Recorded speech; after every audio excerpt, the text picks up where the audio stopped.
Olá a todos e todas, sejam bem-vindos à Jornada Virtual Internacional em Pesquisa Científica, organizada aqui no Porto, Portugal, e participando hoje dessa apresentação do tema Letramento Científico no século XXI, um estudo de caso da UNB. Eu sou o professor Marcos Rogério Martins Costa, pertenço ao UNB, e o supervisor dessa pesquisa, o professor Marcelo Ferreira. Estarei apresentando para vocês os resultados parciais dessa pesquisa em desenvolvimento no Instituto de Física da UNB. Primeiramente, considerando o contexto em que vivemos, o Brasil possui índices insatisfatórios na área de ciências em avaliações externas, como o Programa Internacional de Avaliação de Estudantes, o PISA, divulgado em 2018. Enquanto que, em contrapartida, dentro das universidades brasileiras, a UNB tem se destacado nos rankings universitários. Então, observar como, de um lado, os parâmetros brasileiros da educação básica estão decadentes na área de ciências da natureza e, de outro lado, os parâmetros da cientificidade nas universidades está um patamar até que adequado. Embora, nos últimos anos, tenham tido sucessivas déficits orçamentários nessa área. Então, essa pesquisa ela almeja entender, de um lado, o que o letramento científico corrobora aos alunos do Programa de Mestrado Nacional Profissional em Ensino de Física, da UNB, e analisando não só esse núcleo, esse grupo, mas também outros universitários de outros programas dentro da universidade. E eu vou trazer, então, para isso os dados que nós coletamos ao longo de 2021. Então, o objetivo dessa pesquisa é analisar tanto o nível discursivo, sua influência na construção do pensamento científico dentro da UNB. Para isso, esse é um estudo descritivo de caráter exploratório, com abordagem mista, qualitativa e quantitativa. E nós usamos a análise do discurso de linha francesa. A escolha pela UNB como um estudo de caso decorre dela estar entre as 10 melhores universidades brasileiras nos rankings internacionais. Trago aqui uma amostra publicada no Cruzeiro Brasiliense da Times Higher Education, de 2018. E agora passo a palavra para o professor Marcelo Ferreira discorrer sobre o mestrado profissional nacional de ensino de física. Olá, você que nos escuta. Sou o professor Marcelo Ferreira, do Instituto de Física da Universidade de Brasília. Além de coordenador local do programa, sou pró-reitor de pós-graduação da Sociedade Brasileira de Física e atuo no Mestrado Nacional Profissional em Ensino de Física, o MNPF, há muitos anos. O MNPF é um programa de pós-graduação de caráter nacional, aprovado pela CAPES, que é a agência reguladora da pós-graduação no Brasil, e ele é tutelado pela Sociedade Brasileira de Física. Ofertado desde 2013, ele é vinculado à área de astronomia e física da avaliação da CAPES e conta hoje com a participação de 58 instituições polo em todas as regiões geográficas do Brasil. Trata-se de um programa de formação continuada de professores, com vocação para a qualificação da prática docente tanto em teorias e metodologias do ensino de física, quanto em conteúdos teóricos e experimentais de física. É um programa, portanto, de escopo amplo, que articula conhecimentos históricos, epistemológicos e práticos da física, com ênfase e razão de ser na aplicação educacional que os alunos realizam na educação básica e, consequentemente, com a qualificação de suas práticas docentes. Ingressam por ano no programa cerca de 700 alunos. Temos atualmente 2.200 alunos ativos e já foram titulados mais de 700 alunos no programa. Até hoje, desde 2013, a CAPES já investiu mais de $1 milhão em recursos para custeio e bolsas no programa. Estimamos que o programa já tenha alcançado mais de 2 milhões de pessoas. Mais de 2 milhões de pessoas, considerando-se todas as universidades e professores atingidos, bem como os respectivos alunos da educação básica. A Universidade de Brasília é um dos polos do programa, já tendo recebido 133 estudantes e titulado 66 dos quais, cerca de 50%. É um programa de excelência, considerado o melhor polo pela Sociedade Brasileira de Física no ano de 2017. No âmbito do programa, são produzidos trabalhos interessantíssimos, com muito impacto na qualificação do ensino de física nas redes de ensino do Distrito Federal e do seu entorno. Documentos curriculares, dissertações, artigos e produtos educacionais são conteúdos importantes para compreender melhor como se dá o desenvolvimento da física e do seu ensino, e mais amplamente do letramento científico de professores e estudantes. É sobre isso que o meu colega, professor Marcos Costa, falará em seguida. Então, partindo agora para o conceituário, nós temos que letramento científico é a capacidade de se envolver com questões relacionadas com a ciência e com a ideia de ciência, como um cidadão reflexivo. Desse ponto, uma pessoa letrada, cientificamente, está disposta a participar de uma discussão fundamentada sobre a ciência e a tecnologia, o que exige certas competências. E o PISA estabelece pelo menos 3. Primeiro, explicar o fenômeno cientificamente. Segundo, avaliar e planejar investigações científicas. E terceiro, interpretar dados e evidências cientificamente. Como que nós fizemos para coletar os dados?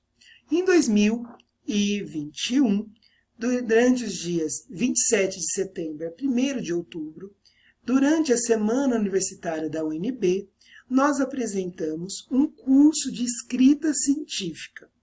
E com o intuito, primeiro, de promover a difusão do pensamento científico, formando os alunos de graduação e pós-graduação, e segundo, para coletar dados para essa pesquisa.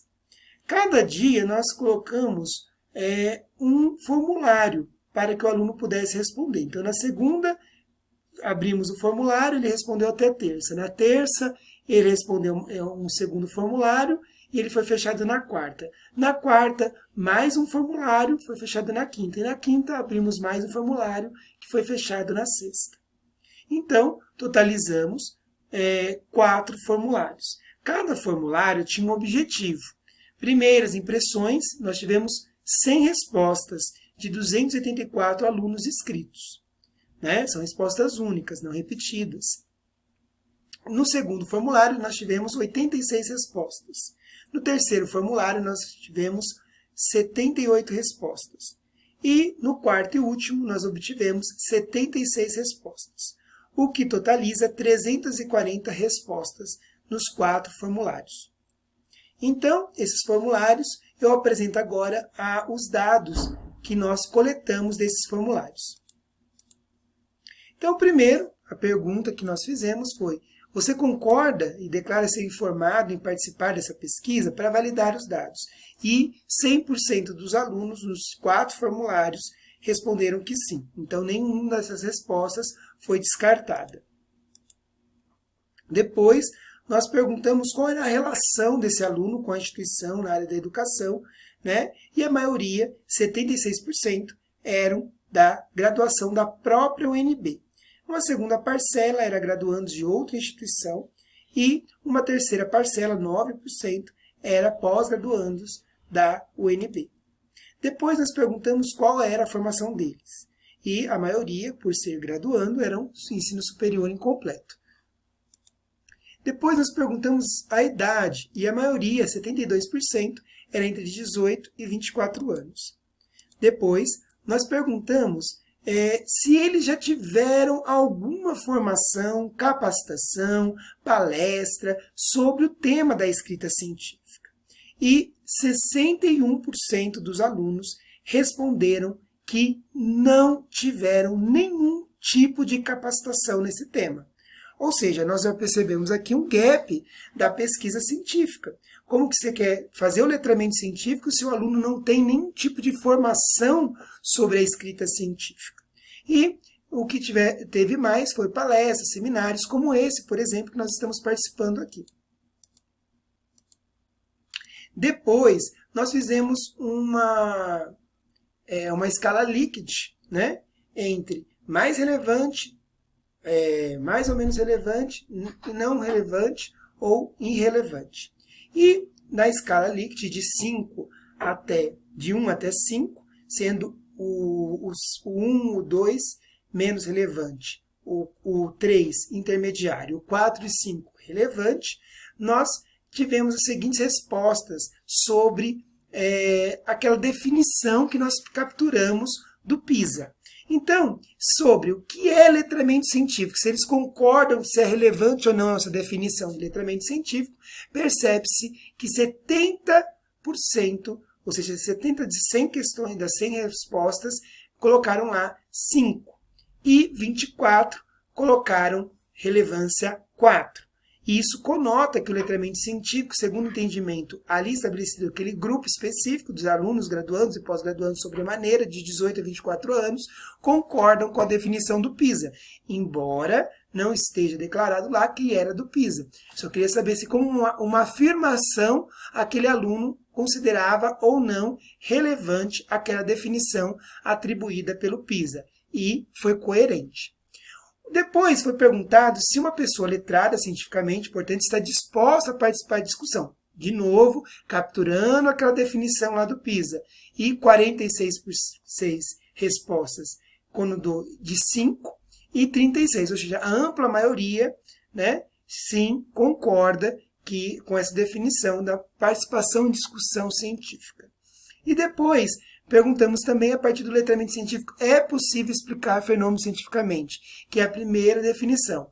E, novamente, amplamente, relevância 5 e relevância 4. Depois, nós continuamos fazendo a mesma base com o segundo e a terceira competência, e, novamente, tivemos a ampla maioria respondendo relevância 5 e relevância 4.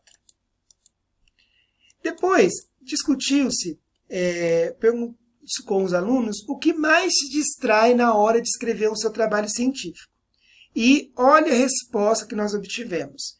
31% diz que é as redes sociais digitais, por exemplo, Facebook, Twitter, e em segundo lugar, preocupações com a BNT. Depois, em terceiro lugar, são aplicativos de conversa, como o WhatsApp. Em quarto lugar, são afazeres domésticos. Em quinto lugar, são filmes e séries como Netflix e Amazon Prime. E em quinto, ficam festas e baladas. Então, esses são os maiores distratores dos alunos na hora da escrita científica. Outros fatores que eles coletaram, na parte que eles tinham livre, como outros, foi: preocupo-me com um tema delimitado, porque quando eu tenho a ideia, eu pesquiso sobre ela, eu vejo vários textos falando sobre o assunto. Depois, a ansiedade, a falta de tempo, a desmotivação. E vários outros que eu escalei aqui, e devido ao tempo não vou poder coletar todos. Uma outra pergunta que eu fiz foi sobre a escrita científica na formação universitária, se eles consideravam se era ou não relevante, era importante, e pasmem, 89% dos alunos respondeu relevância 5 e 10% relevância 4, o que denota claramente que, na perspectiva do próprio aluno, o letramento científico, ou seja, embutido na escrita científica, é relevante, é importante para a sua formação. Depois, quem ele busca na hora de escrever os textos científicos? A ampla maioria disse, 36%, né? 38,6% diz que busca o orientador, o professor. Olha a importância de nós, professores, assumirmos nosso papel de formadores desse processo. E depois, tutores, profissionais, que são outras modalidades. E busca também colegas, né, do curso que tenham mais experiência com isso. Depois foi perguntado sobre a aplicação da BNT, se era relevante ou não. Novamente, eles consideraram relevante, e a maioria dos itens, como combater o plágio, por exemplo, eles consideram relevantes. Depois, qual é a principal fonte da informação? E a principal fonte de informação dos alunos são sites de notícia, que deu 85,9% dos alunos. E depois tem o nível de relevância, o Instagram, e jornal impresso ou digital, 41%, junto com TV, com 42%. Depois foi perguntado o que ajudaria, facilitaria eles aprenderem, né, o processo, né, de escrita científica. E foram desenhos e ilustrações como uma das principais, e exemplos e aplicações. Então, Consideramos, então, que os resultados indicam que o letramento científico promovido no programa da UNB desenvolve de maneira satisfatória. Só que nós precisamos adequar a esses novos dados que foram capturados e ensejamos que esse estudo seja aplicado em outras instituições para que assim pudesse comprovar os achados dessa pesquisa. Muito obrigado pela atenção. E nós, da UNB, fizemos um livro sobre escrita científica. Aqui está o QR Code. Se quiserem, é só apontar e baixar o livro da escrita científica promovido por nós, da UNB, junto com o SEAD.